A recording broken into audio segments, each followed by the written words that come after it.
మనుషుడే. ఇల్లింద అల్లువరకు జన ఇದ್ದಾರೆ. చాలా దూరం గంట ఉంది.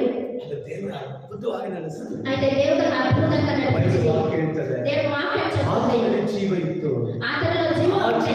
ಮನುಷ್ಯನಿಗೆ ఆ జీవం మనుషునికి వెలిగించింది. హల్లెలూయా. ಯಾವ ಮನುಷ್ಯನನ್ನು ಪ್ರಕಾಶಿಸುವಂತ ಮಾಡುವ ದೇವರ ಬೆಳಕಾಗಿ ಆ ಮನುಷ್ಯನ ಪ್ರಕಾಶಿಸಕమైన ದೇವರ ಬೆಳಕಾಗಿದೆ. ಅದೇ ಯೋಹಾನ 8:12 ವಾಕ್ಯದಲ್ಲಿ ಅದೇ ಯೋಹಾನ 8:12 ವಚನದಲ್ಲಿ చెప్తుంది. ಆ ವಾಕ್ಯ ನಮ್ಮ ನೋಡಿ ಹೇಳ್ತದೆ. ಆ ವಾಕ್ಯ ನಮ್ಮನ್ನು చూసి చెప్తుంది.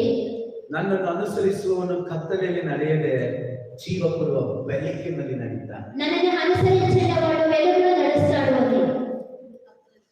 ನನ್ನನ್ನು ಅನುಸರಿಸುವವನು ಮಬ್ಬುలో ನಡೆಯకుండా వెలుగులో నడుస్తాడు అని. ನೋಡಿ, ಕತ್ತಲೆಯಲ್ಲಿ ನಡೆಯದೆ ಜೀವ ಕೊಡುವ ಬೆಳಕಿನಲ್ಲಿ ನಡೀತಾನೆ. మబ్బు లేకుండా వెలుగులో నడిచే దేవుడు ಕ್ಲಾರಿಟಿ ಇದೆ. మనకి ఒక క్లారిటీ ఉంది.